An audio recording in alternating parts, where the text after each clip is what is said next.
जय माता दी दोस्तों। तो सबसे पहले माता रानी का स्वागत हो चुका है। तो आप देख सकते हैं वीडियो में माता रानी का स्वागत मैंने ऐसे किया, थोड़ी सी सजावट मैंने ऐसे की है। कैसा लग रहा है ये सजावट आपको ज़रूर कमेंट बॉक्स में कमेंट करके बताइएगा।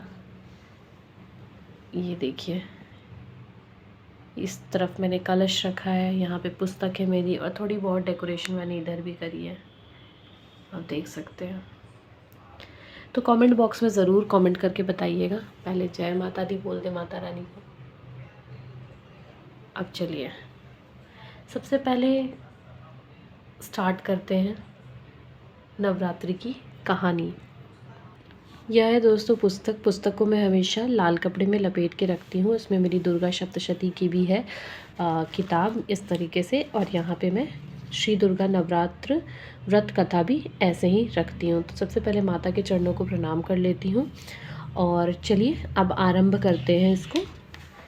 सबसे पहले आपको यहाँ पे, ये तो मैं नहीं पढ़ती, ये नहीं पढ़ना है, ये हिंदी भाषा में दी गई है, ये बताया गया है।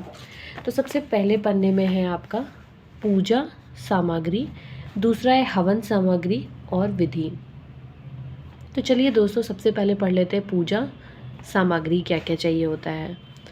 शास्त्रोक्त विधान तो विविध मंत्रों का स्वतन करते हुए मातेश्वरी की 16 संस्कारों से पूर्ण षोडशोपचार आराधना करने का है, जबकि अधिकांश व्यक्ति सामान्य रूप से मातेश्वरी की पंचोपचार अथवा दसोपचार पूजा करते हैं।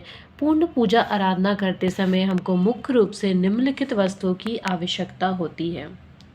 तो चलिए जानते हैं दोस्तों वो क्या क्या है चीज़ें। मातेश्वरी की मूर्ति अथवा चित्र, उस मूर्ति को स्थापित करने हेतु पटरा अथवा सिंहासन बिछाने हेतु लाल कपड़ा अथवा टूल, पूजा पात्र पानी का लोटा, आचमनी अर्थात चम्मच, दीप पात्र, धूप पात्र, घंटी, शंख, थाली, कटोरी व अन्य बर्तन तथा कलश। तो इन सब चीज़ों की आपको ज़रूरत होती है। पूजन सामग्री में और आपको चाहिए होता है रोली, चंदन, स्वच्छ चावल, मौली अर्थात कलावा, काजल, सिंदूर, बिंदी व अन्य श्रृंगार का सामान, वस्त्र, यज्ञोपवीत, जौ, फूल, पुष्पमाला, ध्रुवा, तुलसी दल, बेलपत्र, पंचपल्लव, धूप, दीप, सुपारी, पान, कपूर, केसर, लौंग, इलायची, पीली सरसों, जल, गंगाजल, नारियल, मिठाई, पंचमेवा तथा दूध, दही, घृत, शहद और गंगा जल से निर्मित पंचामृत। तो इन सब चीज़ों की आपको आवश्यकता पड़ती है।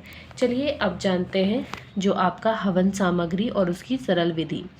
नवरात्रों में पूजा के साथ साथ देवी के नियमित हवन करने का विशिष्ट ही महत्व है और सर्वकामना पूरक माना जाता है इस हवन को। यद्यपि अधिकांश परिवारों में जलते हुए कुंडों में लौंग के जोड़े, गुगल, घी, हवन सामग्री डालकर ही देवी की ज्योति जलाई जाती है। जहाँ तक शास्त्रीय विधान का प्रश्न है, बालू की वेदी बनाकर उसे आटे से सजाकर ढाक की लकड़ियाँ रख दीजिए और धूप की कटोरी बनाकर उसमें कपूर रखकर प्रज्वलित करने के बाद 108 आहुतियाँ दी जाती है और अंत में सूखे गोले में हवन सामग्री भरकर पूर्णाहुति दी जाती है। हवन सामग्री तैयार करने हेतु काले बिना धुले तिल, तिलों के आधे चावल, चौथाई जौ और 8वां भाग भूरा अथवा चीनी मिलाए। इस मिश्रण में इच्छानुसार अगर तगर, चंदन का बुरादा, जटामानसी, इंद्र जौ तथा अन्य जड़ी बूटियां आदि मिला लीजिए।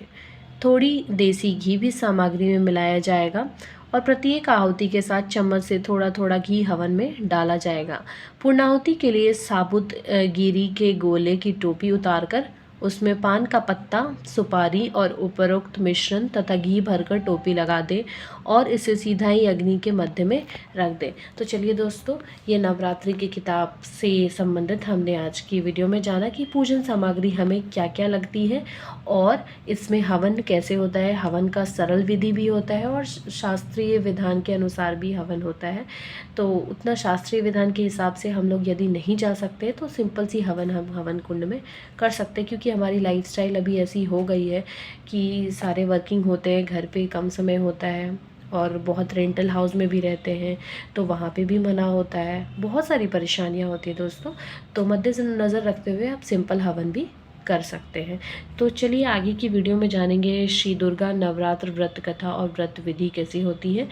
तो इस वीडियो को, अगर ये वीडियो अच्छा लगा हो आपको, तो आप लाइक करें, मेरे चैनल को सब्सक्राइब करें। जय माता दी।